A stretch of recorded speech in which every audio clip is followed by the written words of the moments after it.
What up, YouTube?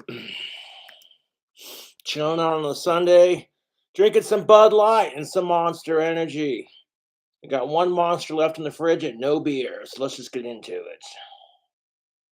it. Uh, Drinking my last beer right now.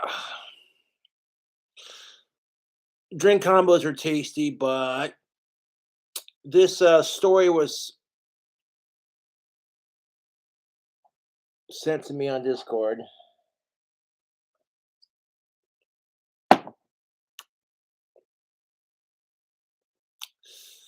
It's about a chick who was murdered for being goth.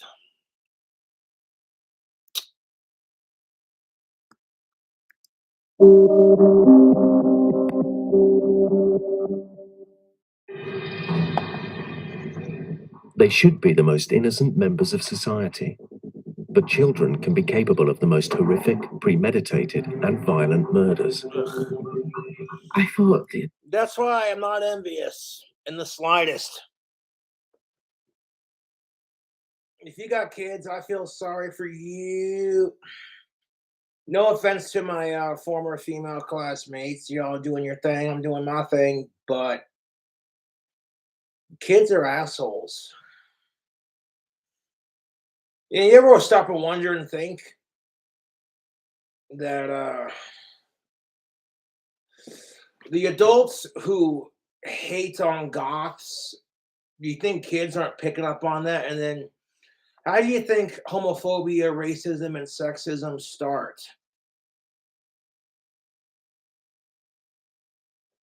It's because the environment we bring them up in. You know what I'm saying? Like, who gives a fuck if you're a goth as long as you're a decent person? You know what I'm saying? Like, fuck off, dude.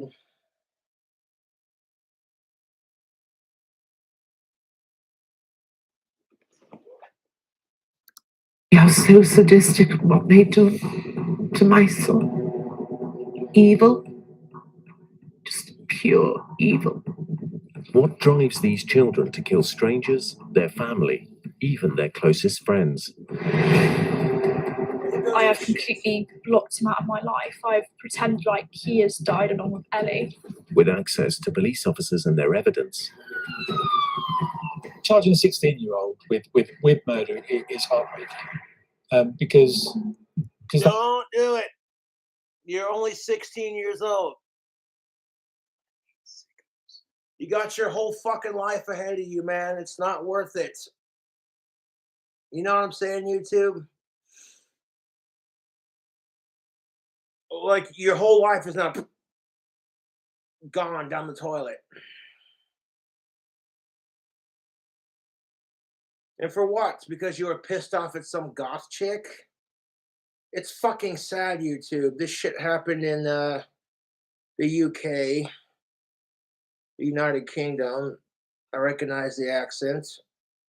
This happened somewhere in Britain, I would presume. I think that's every parent's worst fear, is raising a serial killer or murderer kind of thing. I can't begin to imagine it. That's like one of the scariest parts about having kids, man. You know, it's just raising them to be good people and hope that they do all right in life. You know what I'm saying?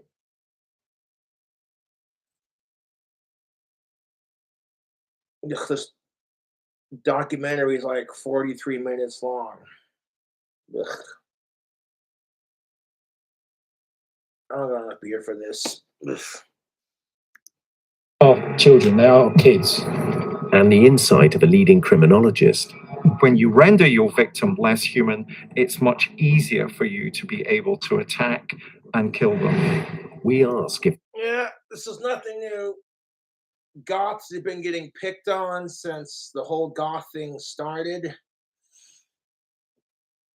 We just accept who we are, and people can't accept who they are. That's why they're jealous of goths. It's because, you know what I'm saying?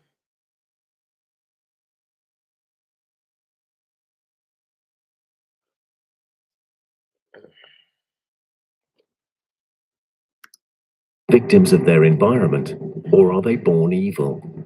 What sort of person can do that? We hear first-time testimony from the families of innocent victims. The scumbags, through and through, and I hope they have a terrible time in jail, which they should, being child killers. As they reveal the devastating impact of losing a loved one. 20 minutes, that roll took her to go. And, yeah. And she died in my arms.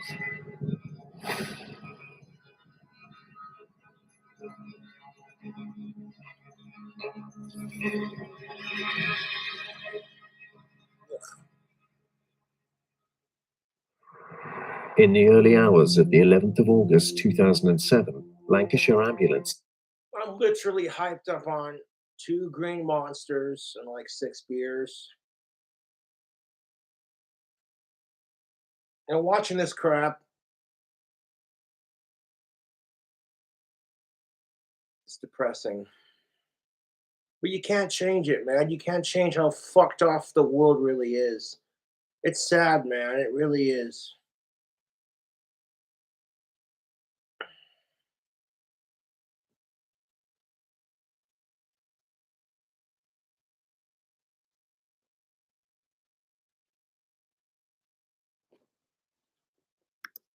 This received an emergency call. I can see that much place right here.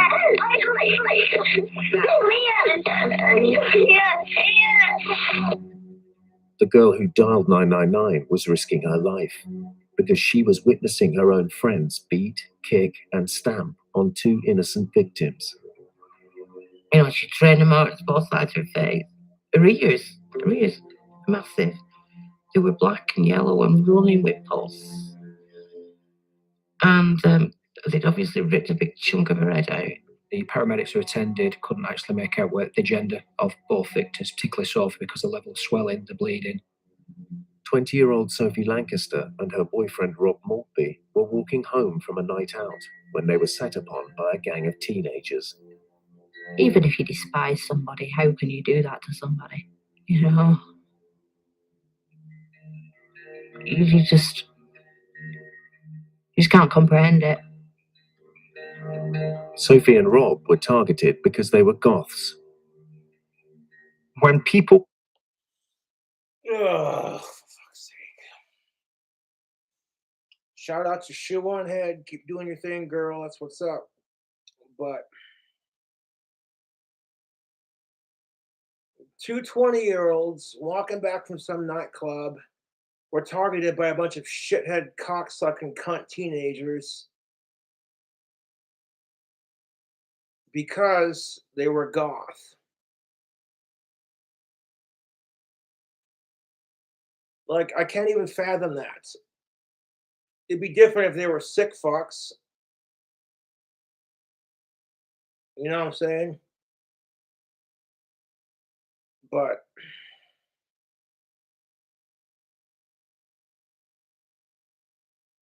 I'm so sick of this shit, dude. feel that the other group is less important than they are, that gives them permission psychologically to do harm to that other group. So Jesus Christ. How would you feel, okay, if it was you?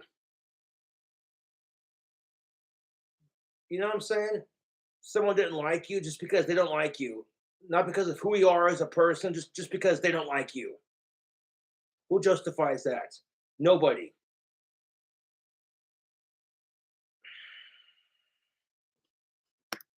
she was on life support for 13 days, but succumbed to her injuries and died on the 24th of August. They turn the machines off. And they do the best they can for you, you know, they try and make sure that everything's quiet and whatever else, and they turn the machines off. 2 teenage boys, Ryan Herbert and Brendan Harris, were convicted of her murder. Fuck these pieces of shit. There was no real reason why they were attacked in that park other than possibly being a bit different from the group. This hate. I mean, to an extension, yes. Like I said, fuck sickos. But just because they're goth, You know what I'm saying? Like,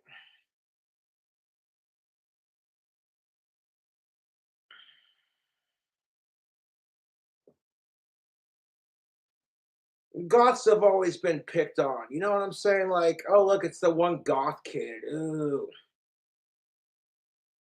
Take a leaf out of my book, man. If you're part of the goth subculture, you might grow out of it and you might stick with it. But don't let the assholes bullying you just because you're goth. You know what I'm saying? That's stupid. That is fucking stupid.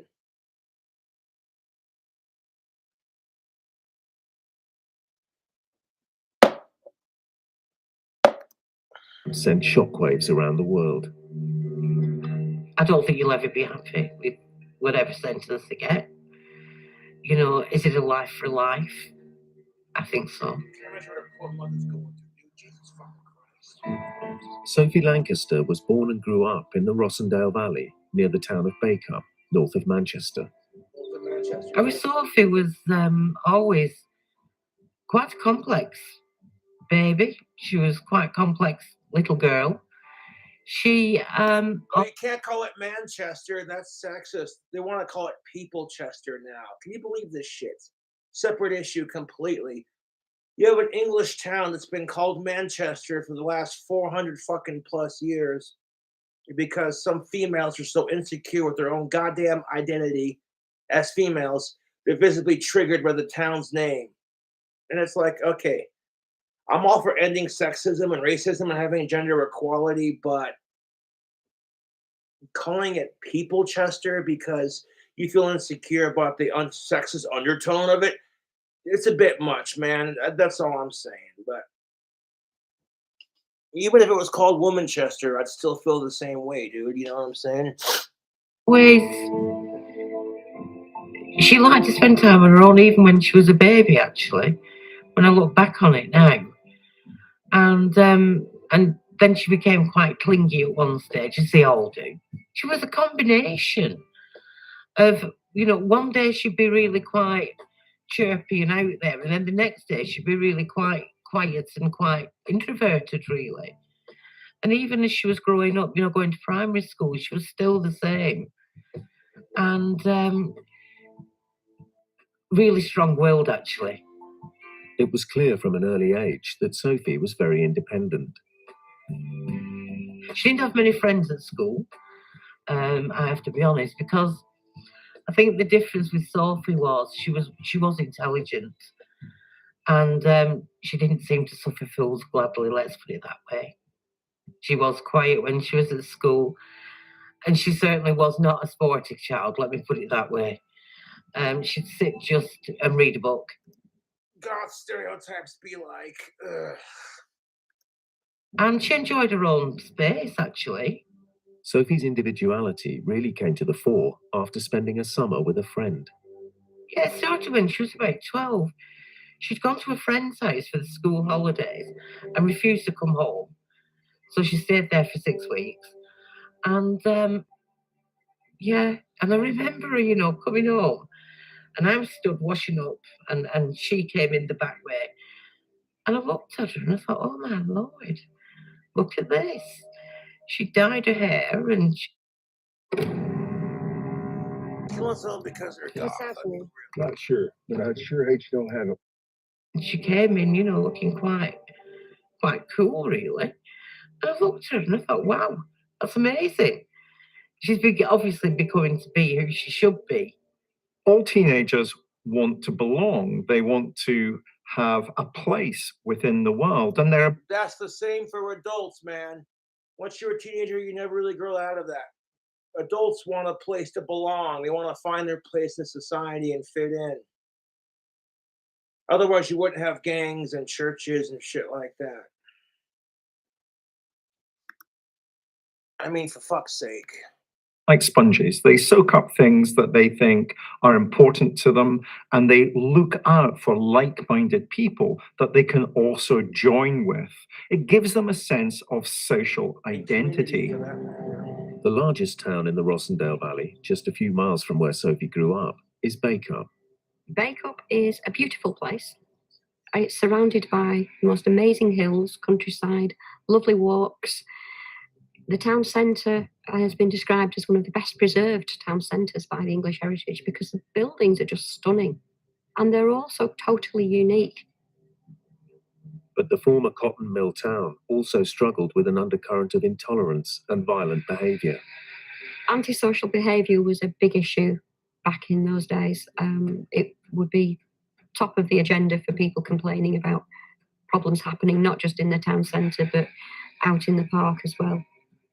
The remnants would be seen the day after with the empty bottles and the cans and the litter strewn everywhere. As a local journalist, you would see the same names cropping up time after time. Two names that would regularly appear were 15-year-olds Ryan Herbert and Brendan Harris. Ryan Herbert was very well known to the police. He was known for antisocial behaviour and some low-level criminality. Brendan Harris, very similar. Herbert was known as, police described him as a local menace. I knew that he'd been in trouble before and he was involved in antisocial behaviour, and from friends I knew that as a child in primary and in secondary school, he was a bit of a troublemaker and he would be a bully. He'd pick on younger kids who didn't have siblings, so no one to stand up for them. Harris lived with his mum and his brother.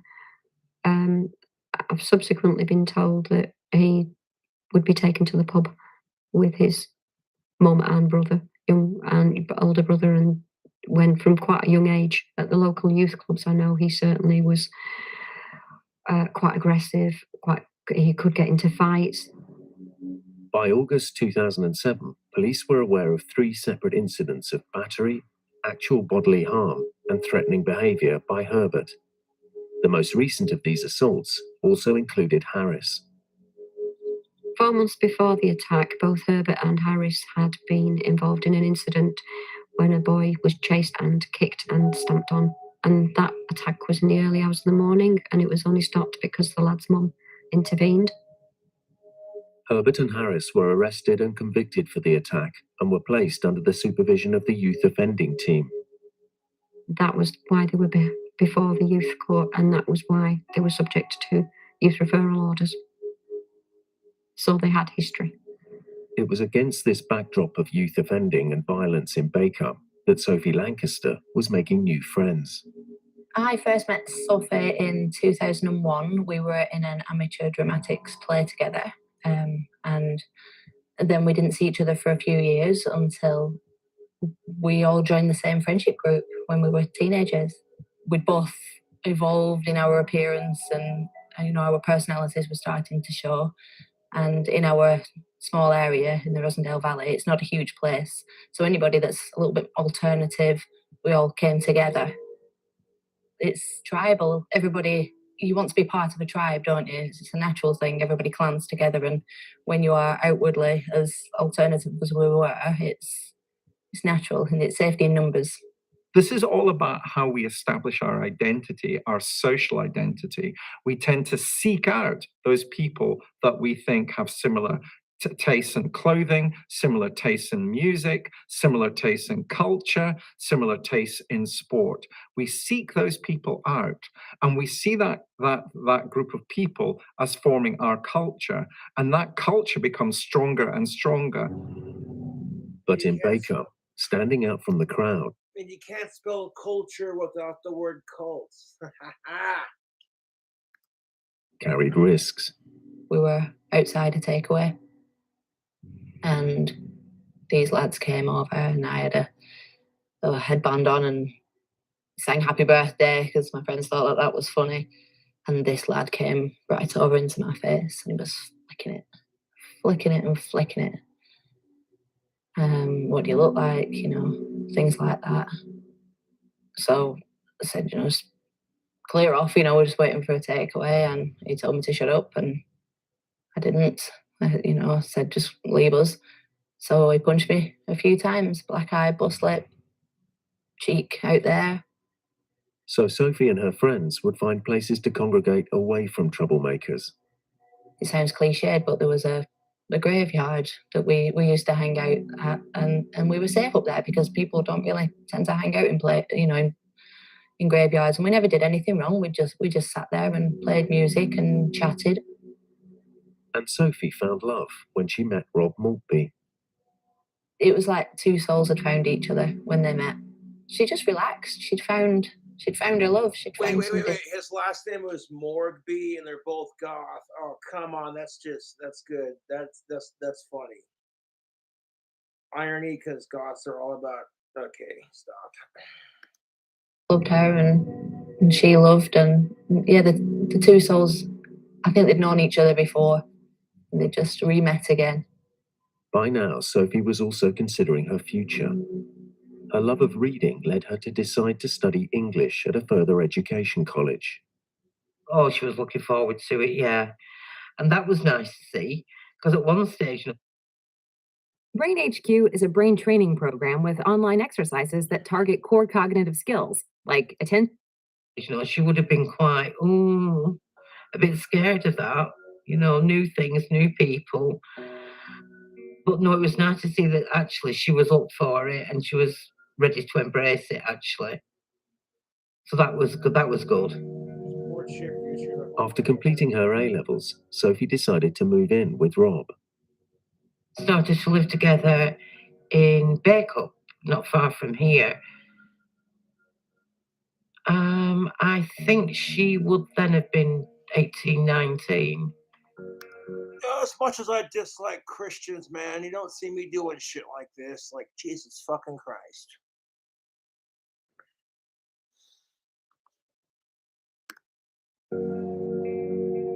I think so. And then they moved in a small flat together. But on the 11th of August 2007, the couple's hopes, dreams, and lives would be shattered, leaving Sophie's mum to face a tragic decision. I think by the end of it, we were asking them to turn the machines off. Please turn them off. She would have hated this. In 2007, 20-year-old Sophie Lancaster had moved in with her boyfriend Rob in the Lancashire town of Bacup. They were inseparable. They stayed together and they seemed quite happy together. Even if I don't believe in true love necessarily, it is precious to see when it does happen like that. You know what I'm saying? They're inseparable. You know what I'm saying?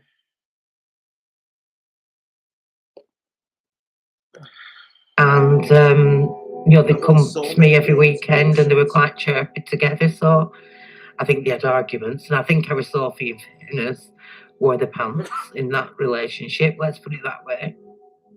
By the summer of 2007, Sophie was on a gap year planning to start a degree in English, a subject she was deeply passionate about. I don't think people quite understand. When I say she read a lot, she read a lot. And one day, she's walking down the road and walks into a lamppost and gives herself a black eye because she's reading. And she's walking down the road. Seriously, that was her. That was just who she was. That's just what she did. And she just spent a lot of time reading. On a fateful Friday night, the couple were socializing with friends.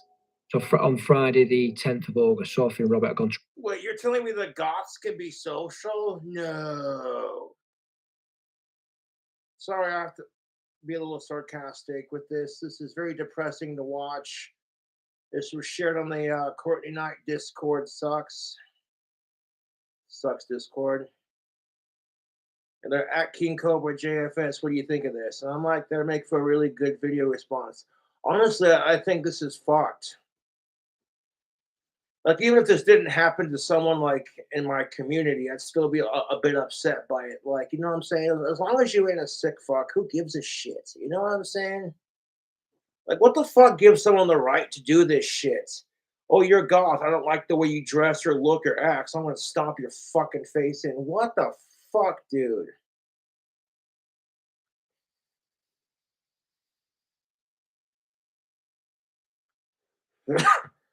I gotta hit this fucking vape juice, man, to keep my ass calm. But from flying off the handle, dude, because this shit pisses me off. I can't imagine This has got to be the scariest thing about having a kid. Next to your kid might do this too. You might lose your kid to some shit like this, man. Like Jesus fucking Christ. Like I'm sick of it, dude. 14 minutes in and I'm already like, is it over yet? I'll give you a nice little Sunday stream. Got 2 more songs left on Satan's Bell to record. I'll get those done when I get them done. Yay, next month is March. I'll be 31 next month. I'm not really complaining. There are lots of people who still wish they were in their 30s. It just sucks getting older, you know? It really does. I accept it, and I don't worry about it. You know what I'm saying? I don't really know how long I'm going to live. I don't care. I'm living each life, each day of my life for the best. You gotta learn to laugh at stupid shit and just, make a couple of fart jokes. If you can't laugh at a fart, you're not living life. Friend's house just on the outskirts of Bacup. They'd recently moved into a flat in Bacup town centre. They went to a friend's house drinking. They weren't particularly drunk, but they'd had a few drinks and left sometime after 11 o'clock. It was roughly a 2-mile walk back home to their flat in Bacup town centre. That's why you get a cab, my dudes. 2 miles back to your flat after drinking. It's a nice night. You think, what's the worst that could happen? Segue. That's the truth, man. If I'm at a bar, and if it was 2 miles from my apartment to the nearest bar, I'd call a goddamn cab. If I didn't have money, I'd be like, fuck. So you gotta budget your night at the pub. It's just like you're better off getting a cab instead of trying to walk home drunk or what have you. Ugh. On the way back, they passed a 24-hour garage where they stopped to buy some cigarettes, and they encountered some young girls there who were really intrigued and interested in certainly Sophie's look, because she was very striking looking with a gothic appearance and her piercings and such. If you saw them, you would call them goth. Oof, goth and 20 years old. Look out for yes, of-age goth chicks are where it's at. And to some degree, yeah, the goth thing has been a bit more accepted in our society. But there's still always going to be that one dickhead who's just like, ew, what the fuck is that? So yeah, like there might be some people who are intrigued by it. Like, why the fuck do you wear a dog collar? And like blast Ozzy Osbourne and Cradle of Filth kind of thing. Like, what? Like either you get it or you don't get it, man. You know what I'm saying? I'm releasing a couple new shirts tomorrow on Customized Girl. There's no two ways about that. And yet they would never label themselves as goths.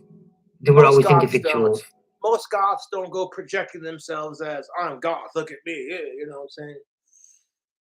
Which I didn't do when I was a younger goth, but now that I'm much older, I don't go around telling everyone, hey, you guys, I'm Gothic King Cobra. You know what I'm saying? Like, you should be able to fucking tell without having to, like, project it to the world, because you're projecting it in the way you dress.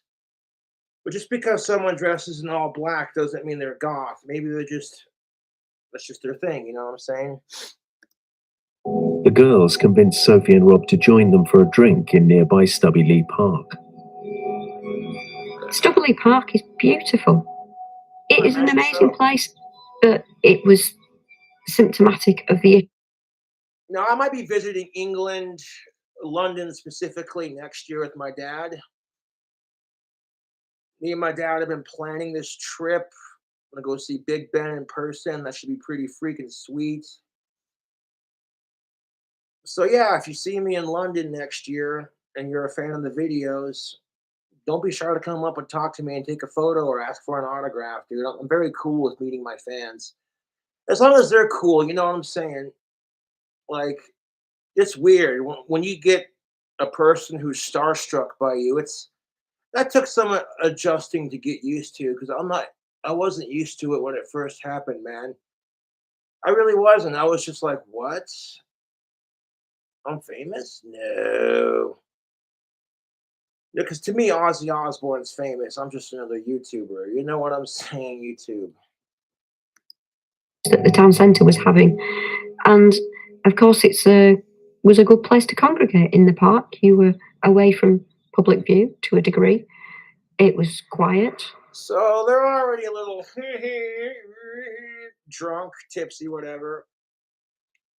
And a couple of their mates are like, "Hey, man, you want to come into the park and have some booze with us?" They're like, "Why the fuck not? Take a break from this 2-mile walk." Jesus fucking Christ. I would not go to a bar that's fucking 2 miles away from my apartment unless I had money for a cab. Like, fuck out of here, dude.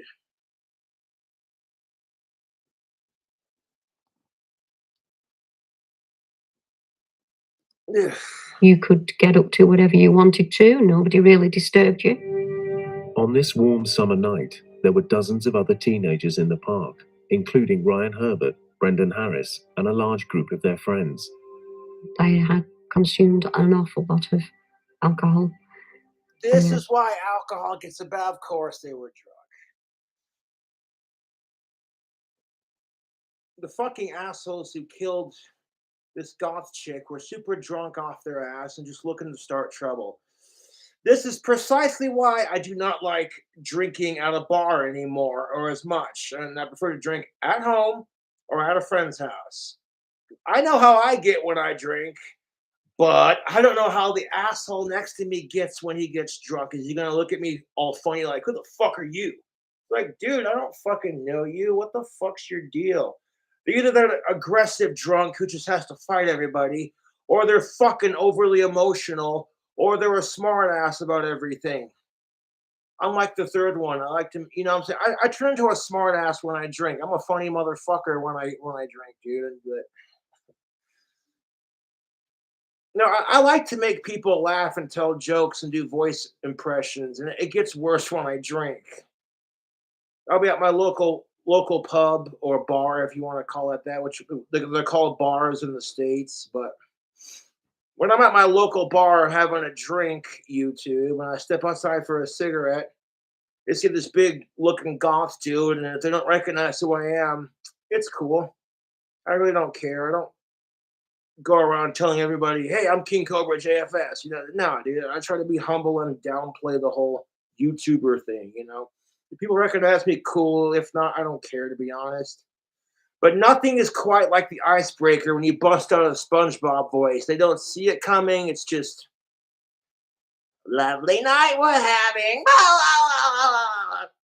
I like drinking beer. What about you?" And they don't expect it, man. They don't really fucking expect it. This big, scary-looking goth dude to have that ability to do that shit. Freaking sweet. Hey, Lois. Hey, Cobra's live again. Elmo says fuck murderers. And I'll they'd say, also had sex this in is the park, fucked up. so they were fueled up and testosterone, and apparently Don't go blaming their testosterone for it. You can fuck off with it. That's like saying, "Oh, she's only being a bitch because of her estrogen and her period." I mean, to a degree, yeah, men are conditioned to be violent in our society. And that's just how it is. Don't even get me started on that. It's programmed into our DNA. People expect men to go off and fight in wars. And, you know, testosterone's a thing. That's the thing about testosterone is, yes, it makes men aggressive and stupid. Doesn't have to. Use your head. One right here. The men need to start thinking with their heads on their shoulders and not their dicks. Men who think with their dicks and their testosterone get into all kinds of stupid shit, and that's just the truth.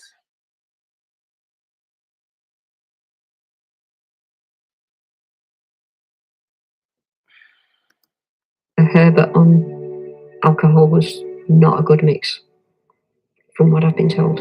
He became a totally different person. Sophie and Rob stayed. Yeah, if you're the different. Yeah, I hate drunks like that. They turn into a complete asshole when they drink. I hate people like that. You ever go to a bar and you're having a drink, talking with the bartender? Well, how's your night going? Pretty good. How about yours? Well, I can't complain. This, by the way, this cocktail you mixed up is delicious. And freaking the guy next to you just staring you down like you're getting drunk, having a good time. Sometimes you gotta think before you speak because you don't know how the other motherfucker is gonna react.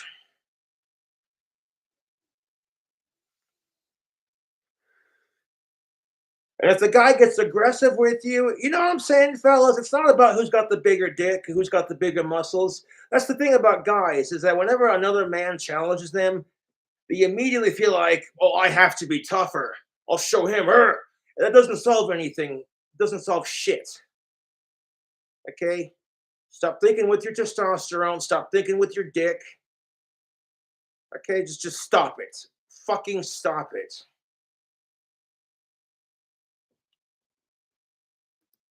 Fear of the gang of teenagers. There's a bit of a uniform to people who live in Bacup sometimes. At that time, it was very much what we would label as chav. I know it sounds horrible. No, I'm visibly disturbed by this. Like, yeah, I find murder and shit fascinating from a psychological standpoint, but I would never do it unless my life was in danger. You should never hurt anybody unless it's a self-defense situation. What kind of, especially the fact that there's a dude hit. Oh my god, I am so sick and tired of this fucking cliche. The stereotypical violent man. Fuck off. But it was tracky bottoms, it was trainers, it was tracksuits. I live in a multicultural city. I live in an environment where I'm going to encounter people of different. Off topic, I'm actually looking forward to going to see Big Ben next year. That'll be fun. Just me and my dad having a father-son trip. I'm not gonna pack much, just enough to change to some clean clothes, my tactical soap, my wand, and my beard oil, my deodorant, some tobacco, my pipe to a lighter, and I'm set. My jacket.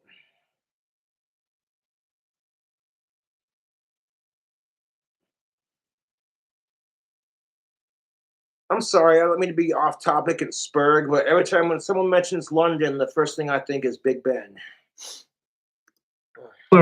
People of different faiths, people of different sexualities. It's one of the joys of living in a multicultural. Yeah, I'm all for multicultural shit, but here's the thing of it.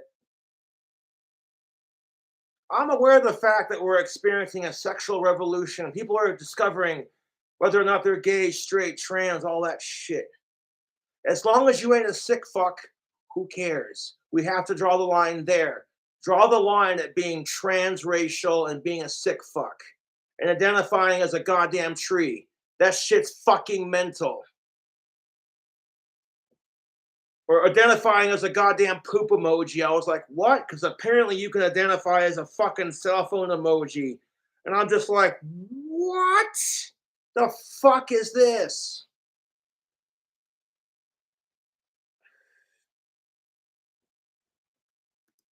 Society that will meet people who are not like us. Oh yeah, and draw the line at being trans disabled too. That shit pisses me off. You got people who pretend to be disabled because they want to be a part of the trans community and they want people to feel sorry for them. It's like, at what point are you saying to yourself, am I just doing this for attention? Like, fuck off, dude. However, if you live in a monoculture where everybody has the same color of skin, where everybody has the same sporting interests or musical interests, that kind of monoculture can experience difference in ways which are more dramatic. And that's boring to an extent. You know what I'm saying? That's what I like about the world to an extent. It's diverse.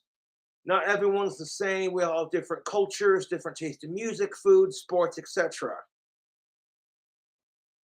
You know what I'm saying? Than when we would encounter difference in a multicultural society. And that's what I think is also underlying what happens to Sophie and her boyfriend of the time, that they live in a monocultural society that does not have the infrastructure and history of being able to cope with diversity and difference.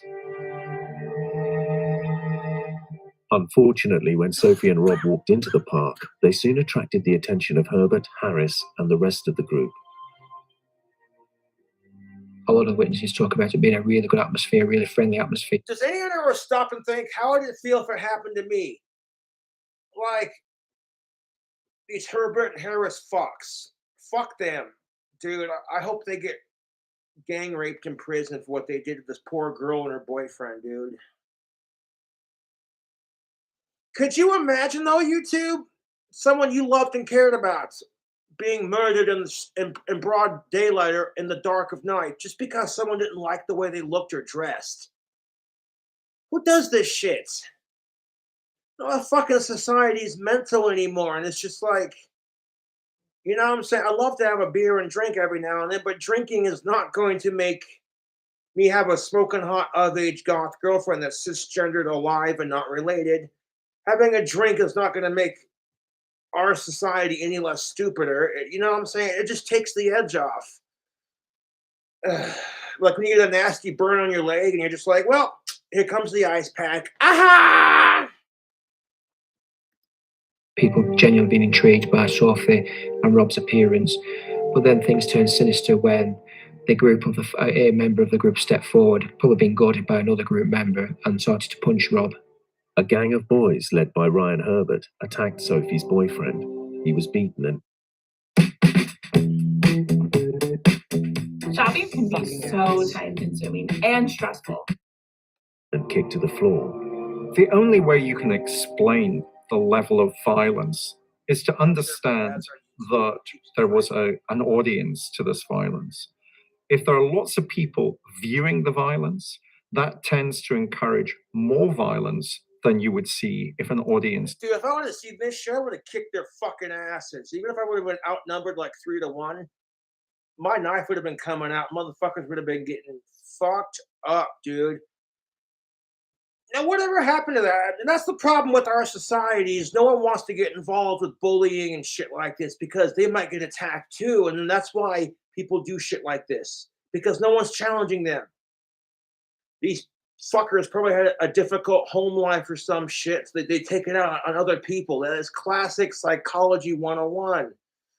They feel like the world doesn't give a shit about them, and so they act out by being aggressive and violent towards others. It's classic human behavior. They have a shit life.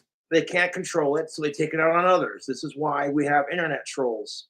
But speaking of the UK passed a law that says if you're online trolling and it causes psychological damage, you can get 2 years in prison for that shit. I'm all for it, dude. 1,000. We should have that law everywhere. And people thought, you know, is it worth 2 years in prison and calling this person a faggot? Not really.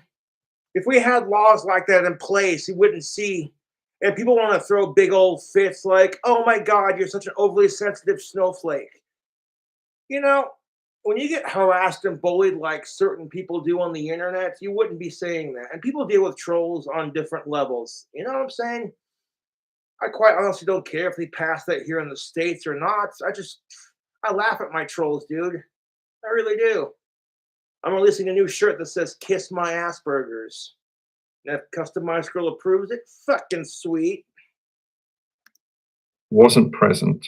In other words, if you kick once, somebody will shout. Like, I know, let's text Cobra from a number that's no longer in service. And then as soon as she tries to text us back, no longer in service. Pussy ass shit, dude.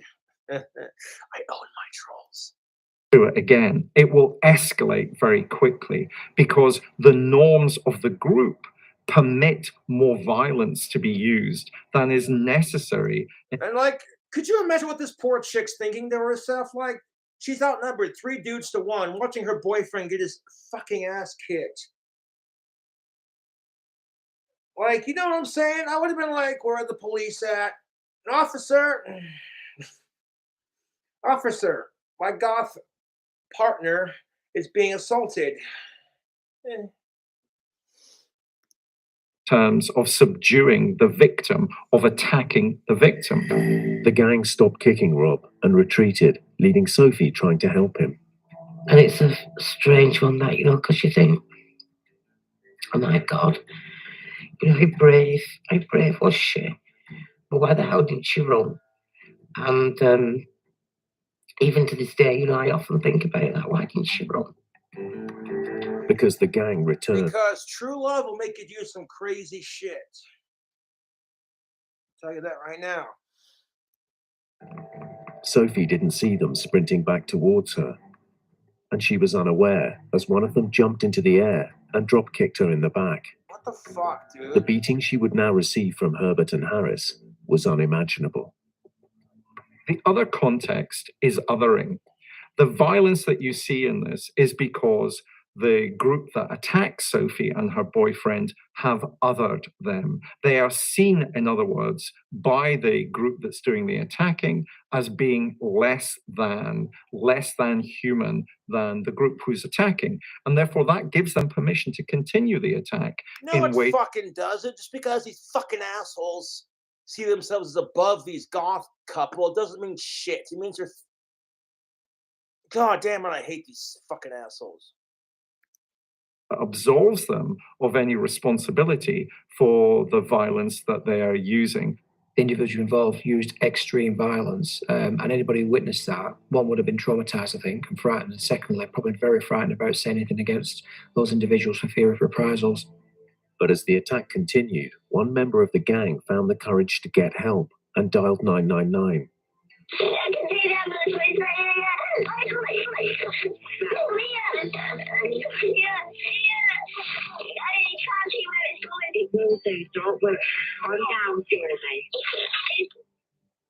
That attack is still happening, and a girl is on the phone giving details to the ambulance service. She is also in jeopardy because she's got a phone to her ear, and those kids know she's doing something, and they are still attacking Sophie and Rob. And you can hear that attack in the background of that call. I'm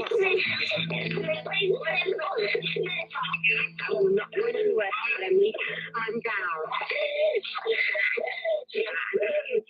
Tell the paramedics to do something. You can tell them, but you stay calm. By the time the ambulance arrived, the attackers had fled. Paramedics were appalled by what they found. The paramedics who attended couldn't actually make out the gender of both victims, particularly Sophie, because of the level of swelling, the bleeding. Rob and Sophie were barely alive and were rushed to hospital. The next morning, unaware of events, Sophie's mum went shopping. Only when she got home did she find out something terrible had happened. I'm gonna need a cigarette after this live stream. Fucking hell. Look, I got 2 left. I'm gonna need a cigarette after watching this, dude. This is fucking, ugh, dude. You open that front door, that's when your whole life. And that's the thing of it, man. Much like alcohol, hating someone because they're not like you isn't going to make your life any better. You want to hate on King Cobra because he's goth or he's doing his thing or he's a famous YouTuber. You know what I'm saying? It's hating on me, you dumbass fucking trolls, isn't going to make your life any better. But you know what I'm saying? You want to hate on Cobra, that's at the end of the day, that's all you have. That's all you fucking have. Ha ha ha ha, I got Cobra. Fuck him, a stupid autistic mother. Nah. Fuck you. That's all you have, dude. That's all you have. I feel sorry for my trolls, to be honest. Changes. You can never go back. You can't step back into your old life. That's it. You know, you're moving forward, really, into a life that. I mean, I've been hated on for being goth, but not this extreme, dude. So I definitely sympathize with this mother and the parents of that poor young man. They were both 20 years old, man. I remember being 20 years old. Jesus Christ is a cunt. These people have their whole life ahead of them, dude. Don't particularly want it's a reality, you know. You'd rather give anything not to be in this other I'll world. be right back. Fuck sickos. Fuck murder. Fuck rape.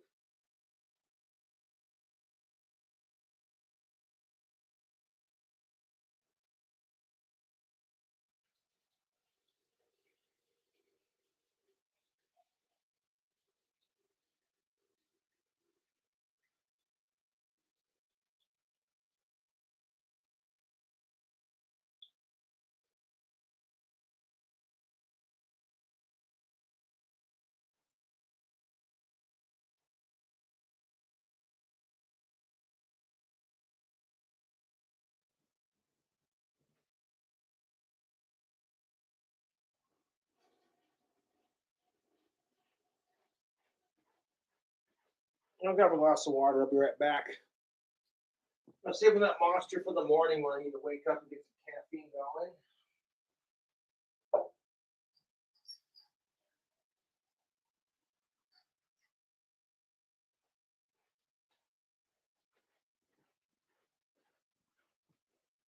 And you know what I'm saying? Even in the goth community, I see crap like this. Not nearly as severe, but oh, you're not a real goth because you don't wear the same black nail polish that I do. And it's like, fuck you, dude. Oh, you're not goth enough because you listen to Cradle of Filth. Oh my god. Fuck you again. That's what it feels like. And you know, isn't that the thing of it? Like, goths subculture escapes all that conformist bullshit. To, you know, okay. That's just it. The goth and punk scene started because people were tired of being picked on. And they wanted a place to belong where nobody would judge them. Out in the Because as I irony. walk in through the door, there's a card on the floor. And I pick it up. Please ring Burnley Police Station, urgent. In the early hours of Saturday, the 11th of August 2007, Sophie Lancaster and her boyfriend Rob were attacked and savagely beaten in a park in the town of Bacup, Lancashire. They were rushed to hospital, where Sophie's mum was shocked to see the extent of the brutal attack. Ah, dude, I don't want to think about this. That's just so fucking sad. Could you imagine this poor mom just sitting there going, "Oh my god, my kid," kind of thing, you know? Okay. I can't begin to imagine, dude. God, it's horrible. And you look, and you think, how could somebody do that to a human being and leave them and think that that's okay? No shit. And I don't even cry you more. I agree. How fucking miserable is this fucking Pratt's life where he's just like, yeah, you know what? Here's a couple of goth kids just doing their thing. They're only like in their 20s, whatever. Which, you know what I'm saying? Like, fuck off, dude. Actually, me, your What dad, kind of fucking depraved Pratt does this shit? brother, the nurse was crying. And, you know, she trained him out. It's both sides. That's gotta be the scariest thing about having kids, man, is being a parent, you know? Something happens to them. I mean, you never stop caring about your kid, even when they're like 25, 30 years old. You know what I'm saying? The ears, massive. They were black and yellow and running with pus. And they'd obviously ripped a big. Like, these people were beaten so badly, the paramedics couldn't even tell what gender they were. Jesus fucking Christ, dude. Of her head out. And she'd a long neck, and it's black, and it's crinkly and shiny like a beanbag. And the only other marks on that girl's body, up both arms and up both legs, and one on her back. The one on her back is where they booted her across the tarmac, and she'd obviously tried to defend herself.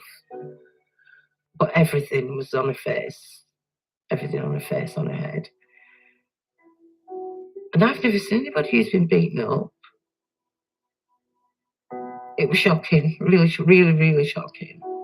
Initial assessments suggested that Sophie's injuries were not life-threatening. Initially. I was Sophie had CAT scans done on her brain. There were no fractures, no breakages. And so the first day they said, oh, she'll be fine. You know, come back tomorrow and we'll take her off the life support and she'll be fine. You think, oh, okay. Go back the day after, you know, and I'm just walking in actually. Hey, I'm Dave. I've been using Lucy Chewing Park for about a year. I use nicotine to level myself out if I'm feeling a little stressed, or to keep my Skip. Actually, is taking her off the life support, and they have sat up, and she's spewing up, and she's going no, no, and she's making movements with her hands like that, and it's funny, you know. I'm not very medically inclined at all, but I do remember watching and thinking, God, that's not right. It's not right. As medics worked to stabilize Sophie, detectives ramped up their investigation. On the first Saturday, we probably spoke to in excess of 30 young people, some of which had been within that location at the time, some of which hadn't. But from that, we could build up a network of associations of individuals who were friends with other individuals. And as a result of that, we got quite a significant list of individuals who could have been at that scene. And then we started with a meticulous inquiry of actually visiting all those to see what they knew. Despite quickly identifying many of those in the park that night, detectives were faced with a wall of silence. What we did encounter, though, is that a lot of people were very frightened of speaking out about what had happened because they didn't want the same thing to happen to them, bearing in mind that this was an extremely violent event. What did I just say, YouTube? A lot of people don't want to speak out against it because they're afraid. The same thing might happen to them. Oh, fuck off. Fuck off, YouTube.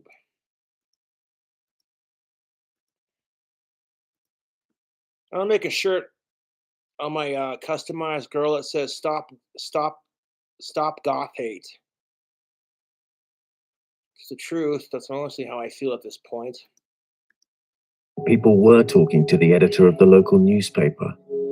I went out into Bake-Up and it was, people knew about it and people were already telling me names of people involved. But people were very cagey and they were wary, but it was the talk of the town. When you're trying to investigate a case, any case, but especially a case involving young people, and especially in investigating a case where you've got to interview a group of young people, what you've got to do is establish rapport with people within that group. And by establishing rapport, I mean that the police have got to convince members of that group that they, the police, can be trusted. Information can be given to them. But some of the witnesses in the park that night eventually found the courage to speak to detectives. Police made 5 arrests, including the apparent ringleaders, Ryan Herbert and Brendan Harris. Good, they got arrested. Well, initially, the 5 suspects that were identified as a result of speaking to witnesses were initially arrested for grievous bodily harm. They were all charged with grievous bodily harm on both Sophie and Robert Maltby. The 5 boys were released on bail awaiting trial. But in hospital, while her boyfriend's condition was improving, Sophie was not responding to treatment. Your emotions, it's like a roller coaster. And the doctors are keeping you informed every step of the way. You know what's going on. And it must have been probably the 4th or the 5th day. And they got us in and she's brain damaged. Okay. And so they have her sat up in bed. And it's funny, her little dreads and shit. But her eyes were tracking side to side, and there's nothing there, nothing at all. Sylvia decided to share her daughter's plight with the world. Right from really, after she'd been attacked, more information was coming out about what happened, and then Sylvia released a picture of her in hospital, and that picture of her in hospital just, it just speaks for itself, what kind of ordeal she went through. But yeah, the details that just kept coming out. Even if you despise somebody, how can you do that to somebody? No shit. You just can't comprehend it. Realizing that Sophie might never recover from her injuries, detectives made an unusual decision. And this might sound really insensitive, but we couldn't really wait for Sophie to die to have a post-mortem, because by that time, some of those external injuries may have well healed. So it's quite a tricky decision, but a decision that we reached with the agreement of the family, who were very supportive. I did take the unusual step to have a Home Office forensic pathologist examine Sophie while she was still alive in hospital. Now, this was unusual because clearly a Home Office forensic pathologist deal with deceased individuals, but whilst medical staff are very good and are experts at saying what the injury is, a Home Office forensic pathologist can tell us from an expert point of view how an injury has been caused. The pathologist made a critical discovery. One of the key pieces of evidence that the Home Office forensic pathologist gave is that the level of force on both sides of the heads was such that it could only have been caused with simultaneous kicking. So as a result of that, it was almost impossible for one person to have caused those injuries. So if you were to think of it like a football, two people kicking a football at the same time, and the injuries caused were quite significant. Had it just been one person, the head or the football would have flown to one side, and then the impact would have been less. So the evidence that the Home Office pathologist gave was that actually the injuries were so significant on both sides that it must have been braced by equal or similar force on the other side. And that was really compelling evidence when proving that actually there was more than one person involved. Detectives could now prove that at least 2 or more people contributed to Sophie's injuries. That evidence became vital when the case changed from one of assault to murder. I think by the end of it, we were asking them to turn the machines off. Please turn them off. She would have hated this. And what happened was, she blew up. It were all very odd. She blew up. Well, we don't break the law. We bend it. Careers. And became quite fat, really. And you could see then that it's obviously not right, isn't any of this? What the hell's going on with her? And it turns out that her body was just giving up. You know, she was going into organ failure and whatever else. Why would you want to live like that? You know, you can't eat, you can't do. Oh no. That's the way to live. And then they decided to send her down for brain stem cell tests and say to me, "Don't come in." And they took her down for that. And I can see the nurse coming back with her on her stretcher, and the nurse was crying. And you know, there's no hope for her. Sylvia called as many of Sophie's friends as she could and told them to come to the hospital. No, you're not allowed to touch her.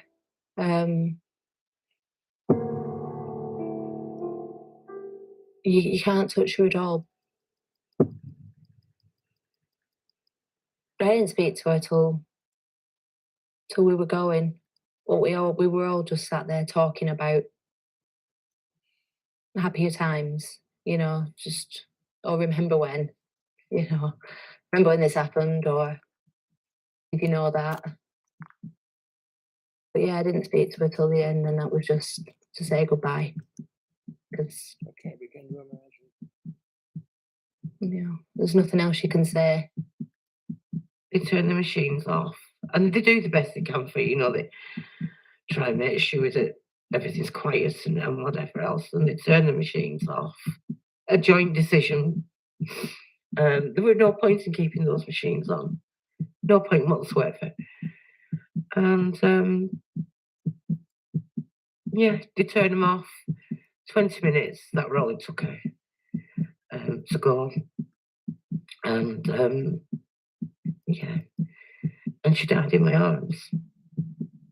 Jesus Christ. 13 days after the attack, Sophie Lancaster died. The police had interviewed over 100 individuals while Sophie was still alive, and many had been reluctant to talk. Her death changed everything. I suppose it intensified our efforts, really, because when it became apparent that this now, young lady lost her life, quite needlessly, it certainly changed the dynamics, I think, of the investigation and everybody involved in it. There was many young witnesses who were very reluctant. Some of them, I wouldn't say they changed their attitude straight away, but I think, thankfully, they got influenced by some of their family members who realised that actually this wasn't just an assault that they could weather the storm and ignore and sort of not persist with. This now was a young lady who died. It had national and even international attention from media, certainly from the goth community.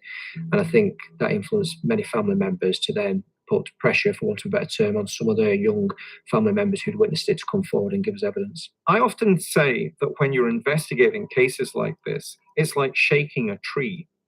Initially, when you shake the tree right at the start, nothing falls down from the tree. No branches fall, no leaves fall, no fruit falls. But the longer time goes on, the more you shake the tree, the more things begin to fall from the tree, because there's an understanding that those old group loyalties aren't as fixed and as firm as you first imagined. The investigation into Sophie's assault now became a murder inquiry. It allowed the police to rearrest the 5 boys, including Herbert and Harris. While they were in custody, their homes were searched. In terms of Ryan Herbert, we did significant forensic analysis of everyone's clothing, but we were fortunate to have Sophie's blood on his shoes and on his lower parts of his jeans, which was consistent with him either stamping in a pool of her blood or, as our case theory was, kicking her and her blood splashing onto his shoes and to her lower garments. So that was really compelling forensic evidence against Ryan Herbert. Detectives would need more evidence, though, if they were to gain other convictions for this brutal murder. I don't think you'll ever be happy with whatever sentence they get. You know, is it a life for life? I think so. On the 24th of August 2007, Sophie Lancaster's mother agreed with doctors to switch off her life support following a vicious assault. She was very peaceful. And it's a right strange thing. This is going to sound mad. It's a right strange thing. And you've got that body, and you know she's there, and you know she's there, and you can see it that she's there. And then the next minute she's not. It's really strange. It's as though, I'm not religious, but it's as though something just leaves and you just have that body, that empty shell. And that's the reality of it. Very odd. 5 teenagers, the youngest of them just 15, were charged with her murder. Witnesses had told police that 15-year-old Ryan Herbert had led the attack, and under pressure, he soon admitted his involvement. Whilst he was on remand, he rang his mother and he had a conversation with his mother, which was recorded, and we went through the right procedure to produce that as evidence. And his mother implored him to tell the truth and say that had he not attacked her, then he should tell the police that. And he replied something to the effect that, actually, well, I did, didn't I? I did kick her like everybody else, and I am guilty. 15-year-old Brendan Harris was also charged, but the case against him was not as strong until police hatched a plan. When they were remanded in custody, we chose to place a covert listening device in a police vehicle in the back of a van when they were being transported into custody. And they did have a conversation about kicking her head like a football. So that was quite compelling evidence. Now police had the evidence they needed to convict Brendan Harris as well as Ryan Herbert. At Preston Crown Court on the 14th of December 2007, Herbert, Harris, and 3 others pleaded not guilty to both the murder of Sophie Lancaster and the charge of GBH of her boyfriend, Rob Maltby. They would return in March for their trial. Even though we didn't have direct evidence of the 3 others attacking Sophie Lancaster, we charged them on the case of joint enterprise. The law of joint enterprise can be used against a gang in an attack when police are unable to prove which one of them delivered the fatal blows. Shit's gonna kick ass, but When their trial began in March 2000, no, fuck these assholes. I'm glad they're arrested and in jail. all 5 admitted assault. But then, out of the blue, Ryan Herbert pleaded guilty to Sophie's murder.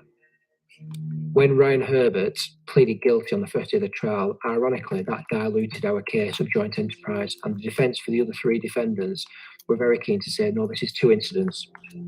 In the end, 3 of the boys were only convicted of GBH against Sophie's boyfriend, but Brendan Harris was also found guilty of Sophie's murder, thanks mainly to the evidence from the Home Office pathologist.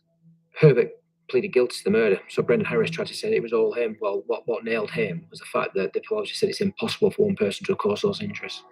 In sentencing Herbert and Harris in April, the judge described the attack as feral thuggery and suggested that At least wild animals, when they hunt in packs, have a legitimate reason for so doing, to obtain food. You have none, and your behavior on that night degrades humanity itself. What shocked me more than anything was when it came to the sentencing and seeing them staring at the judge out while he was delivering his 10-page document. I was amazed, because anybody else would have been in fear of their life. Herbert and Harris were sentenced to life imprisonment, but the minimum terms were raised because the judge recognized that the killing was a hate crime. I don't think you'll ever be happy with whatever sentence they get. You know, is it a life for life? I think so. But I'm also very grateful to the judge. He used the hate crime legislation, section 146, and that enabled him to enhance the sentences, which is what he did. Ryan Herbert was sentenced to 16 years and 3 months, while Brendan Harris received 18 years. The only motive established for their crime was one of hate. Sophie Lancaster was murdered just for being different. There was no real reason why they were attacked in that park. So it's just senseless. And I think you throw into the mix there really, really young people involved in terms of witnesses, but particularly the offenders. I just think it's a really sad state of affairs and a sad reflection of society when that sort of thing happens. Thankfully, it is very rare. I honestly don't know whether they were born, whether they were made. You know, obviously you've got the nature-nurture debate going on there. And I do think about it a lot, but I can't. I can't go into a conclusion. I can't go into a decision what I think. And I suppose in one sense, that's a good thing.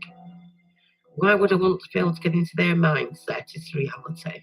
We find ways of describing our enemies which make them less than human, which therefore gives us permission to behave towards them in ways which we would not normally engage in. That othering is an essential part of seeing our enemy as less than human and therefore being able to kill them.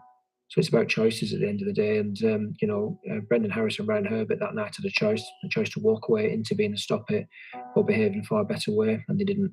And so, in some respects, some may say they're young. Should you have sympathy? Well, I know a lot of people in my life who would never behave like that when they were that age. Since Sophie's death, her mother has dedicated her life to making the world a better place.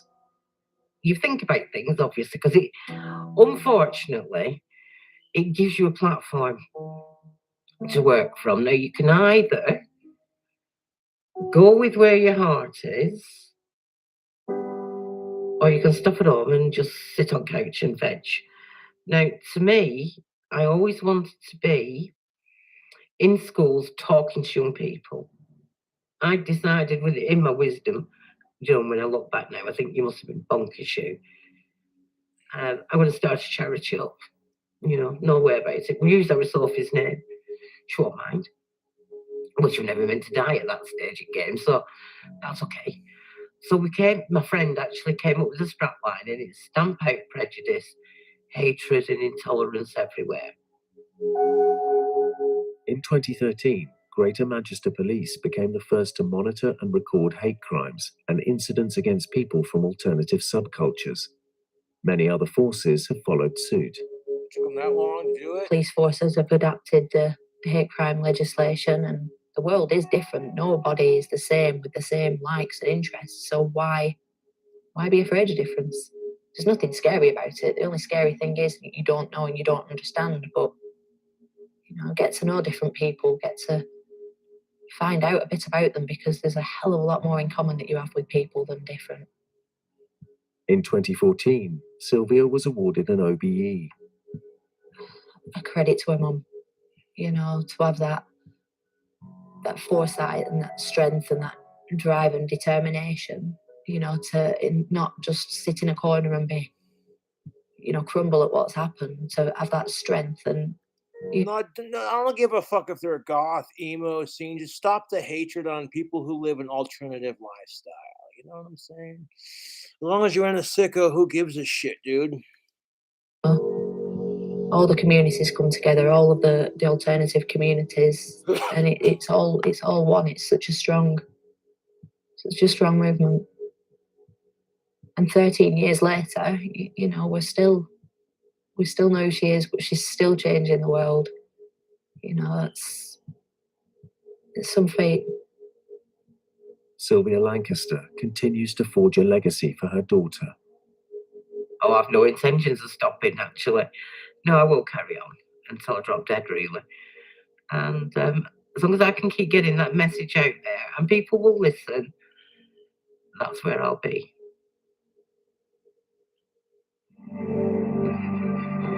Jesus Christ, you two. Ugh.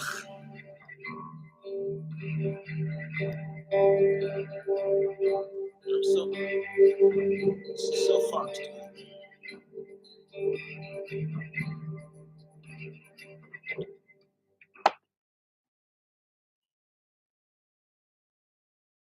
Before you go to bed tonight, eat one.